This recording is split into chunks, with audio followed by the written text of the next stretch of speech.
വിളയിച്ച് ബാലരാമപുരം പഞ്ചായത്തിന്റെ പൂക്കൃഷി. 4 വർഷം മുൻപ് പരീക്ഷണാടിസ്ഥാനത്തിൽ ജമന്തി പൂക്കൃഷി ചെയ്തതിൽ വൻ വിജയമായതിനെ തുടർന്നാണ് ഇത്തവണ 1.5 ഏക്കറിൽ ജമന്തി പൂക്കൃഷി ചെയ്തത്. പൂത്തുലഞ്ഞു നിൽക്കുന്ന ജമന്തിപ്പാടത്തിന്റെ സൗരഭ്യ ആഹ്ലാദത്തിലാണ് ബാലരാമപുരം ഗ്രാമപഞ്ചായത്ത്. കൈത്തറിയുടെ നാട്ടിലിനി സ്വന്തം പൂക്കൾ. പഞ്ചായത്തിന്റെ നേതൃത്വത്തിലാണ് ഇത്തവണ പൂക്കൃഷി ചെയ്തത്. കൃഷിക്കൂട്ടം എന്ന കൂട്ടായ്മയുടെ പേരിലുള്ള പൗർണമി പൊയ്ക എന്ന ടീമാണ് കൃഷി ഇറക്കിയത്. വിവിധ നിറങ്ങളിൽ ജമന്തിയും വാടാമുല്ലയും വിവിധ ഇനം പച്ചക്കറികളുമാണ് ഇത്തവണ കൃഷി ചെയ്തത്.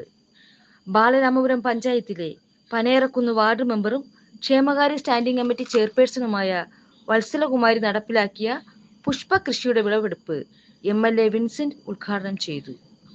Panchayat president V Mohanan, block president SK Preeja, vice president Shamila Beevi, standing committee അംഗങ്ങളായ ഫെഡറിക് ഷാജി, ജനപ്രതിനിധികളായ സുനിൽ ജെ, വത്സലകുമാരി, സുനിത, മഞ്ജു, ബ്ലോക്ക് പഞ്ചായത്ത് അംഗങ്ങളായ RS വസന്തകുമാരി, ബാലരാമപുരം സർവീസ് സഹകരണ bank president S Radhakrishnan, MH Saleem എന്നിവർ ആശംസകൾ അർപ്പിച്ച് സംസാരിച്ചു.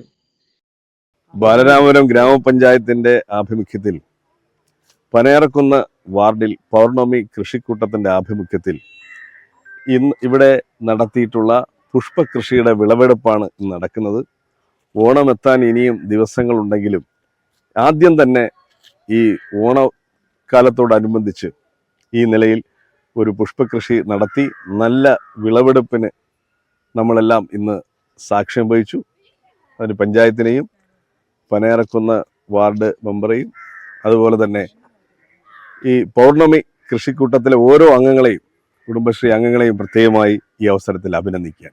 മാതൃകാപരമായിട്ടുള്ള ഒരു പ്രവർത്തനമാണ് ഇവിടെ നടന്നിട്ടുള്ളത്. ഇതുമായി ബന്ധപ്പെട്ട വിഷയങ്ങളിലും ശ്രദ്ധ കേന്ദ്രീകരിക്കുന്നതിന് വേണ്ടി പൗർണമി കൃഷിക്കൂട്ടത്തിന് സാധിച്ചിട്ടുണ്ട്.